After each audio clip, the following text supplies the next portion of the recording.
இது மறுநாள் கல்யாணத்துக்கு கிளம்பும்போது எடுத்தது. இந்த சாரி தான் வந்து ஃபேமிலியில எல்லாருக்குமே எடுத்து குடுத்துருந்தாங்க. எனக்கு வயலட்ல எல்லோ பார்டர் வச்ச மாதிரி சாரி. மத்தவங்களுக்குலாம் வந்து ப்ளூல வந்து ரோஸு, மெரூன்ல கிரீன் அந்த மாதிரி கலர் காம்பினேஷன் மட்டும் டிஃப்ரெண்ட். பட் உள்ள வந்து சில்வர் ஜரி வந்து வந்திருக்கும் த்ரூஅவுட் த சாரி.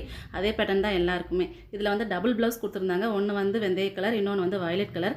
2த்தையுமே இன்க்ளூட் பண்ணி ப்ளவுஸ் ஸ்டிச் பண்ணோம் அப்படின்னு சொல்லிட்டு பேட்டர்ன் ப்ளவுஸ் தான் வந்து ஸ்டிச் பண்ணேன். கைக்கு வந்து பெரிய பார்டர் இருந்ததுனால அதையே வந்து வச்சுட்டேன். இருந்தாலும் சாரியில வயலட் ஜரி இருக்கிறதுனால அதையும் இன்க்ளூட் பண்ணோம் அப்படிங்கிறதுக்காக கையில வந்து ஜிக்ஸாக் பேட்டர்னில் வந்து ஸ்டிச் பண்ணியிருக்கேன். அதே மாதிரி ஃப்ரண்ட் நெக்குக்கும் சாரியில இருந்து அந்த வயலட் சாரி கிளாத் தான் வச்சிருந்தேன். அந்த சிக்ஸாக் பேட்டர்ன் கையில குடுத்துருக்கல, அதில ஏதாவது ஸ்டோன் ஒர்க் பண்ணா நல்லாயிருக்கும் அப்படின்னு தோணுச்சு. என்கிட்ட சின்ன ஸ்டோன்லாம் இருந்தது. என்னோட ஆரி ஒர்க் மெட்டீரியல்ஸ்ல எடுத்து பார்க்கும்போது அது எங்க போச்சுன்னு தெரியல.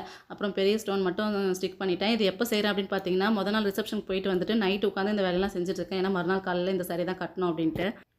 பேக் நெக்குக்கு போட் நெக் குடுத்துட்டு, அதில வந்து ட்ராப் டிசைன் குடுத்துருந்தேன். அப்புறம் இந்த மாட்டல் இது வந்து கோல்டு தான். நான் தாலி செயின் எடுக்கும்போதே எடுத்தது. 2 வருஷத்துக்கு மேலேயே ஆயிடுச்சு. ஆனா நான் யூஸ் பண்ணாமயே வச்சிருந்தேன். இப்ப தான் ஃபர்ஸ்ட் டைம் இந்த கல்யாணத்துக்கு போடுறேன். ஏன்னா நான் மாட்டல் எடுக்கும்போது ஜிஆர்டில பார்த்தேன். எல்லா மாட்டல்லையுமே வந்து கொக்கி இல்லாம தான் இருந்தது. சரி கொக்கி தான் இல்லாம தான் இருக்கும் போல இருக்குன்னு சொல்லிட்டு நான் எடுத்துட்டு வந்துட்டேன். அதனால என்னால போடவே முடியல. அதுக்கப்புறம் சரி இந்த கல்யாணத்தில போடலாம் அப்படின்னு சொல்லிட்டு, கொண்ட ஊசிக்கு ஒரு யூ பின் மாதிரி இருக்கும் பார்த்தீங்களா? அத வச்சு தான் போட்டிருந்தேன். ஒண்ணுமே வெளில தெரியல. நல்லா தான் இருந்துச்சு. அப்புறம் ஃபோட்டோலாம் எடுத்துட்டு கிளம்பிட்டோம்.